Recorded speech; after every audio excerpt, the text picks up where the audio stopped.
শেখ হাসিনার পদত্যাগপত্র কি ভুয়া? এ প্রশ্নই যেন এখন সবার মুখে। সম্প্রতি শেখ হাসিনার একটি পদত্যাগপত্র ফেসবুকে ভাইরাল হয়েছে, যা নিয়ে ব্যাপক বিতর্ক সৃষ্টি হয়েছে। পদত্যাগপত্রটি গত ৫ আগস্ট তারিখের বলে দাবি করা হলেও আওয়ামী লীগ এই পদত্যাগপত্রকে ভুয়া হিসেবে উল্লেখ করেছে। আওয়ামী লীগের ভেরিফাইড ফেসবুক পেজ থেকে দাবি করা হয়েছে যে পদত্যাগপত্রটি এডিটেড এবং বাস্তবতার সঙ্গে এর কোনো সম্পর্ক নেই। আওয়ামী লীগের পক্ষ থেকে বেশ কিছু যুক্তি দিয়ে বলা হয়েছে কেন এই পদত্যাগপত্রটি ভুয়া। পদত্যাগপত্রে মুজিব বর্ষের লোগো ব্যবহার করা হয়েছে, যা ২০২১ সালে শেষ হয়েছে। পদত্যাগপত্রটি অস্পষ্ট এবং সম্পাদনার চিহ্ন রয়েছে। শেখ হাসিনার স্বাক্ষর গুগল থেকে নেওয়া হয়েছে এবং পিক্সেলের ভিন্নতা স্পষ্ট। তারিখের ক্ষেত্রে ভুল রয়েছে। ৫ আগস্টের পরিবর্তে ২০ শ্রাবণ উল্লেখ করা হয়েছে, যখন ৫ আগস্ট ছিল ২১ শ্রাবণ।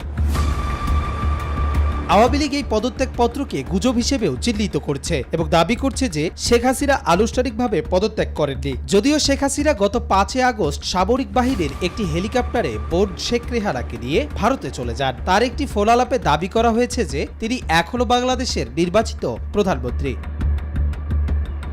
কবির চৌধুরী, জয়, বাই টিভি।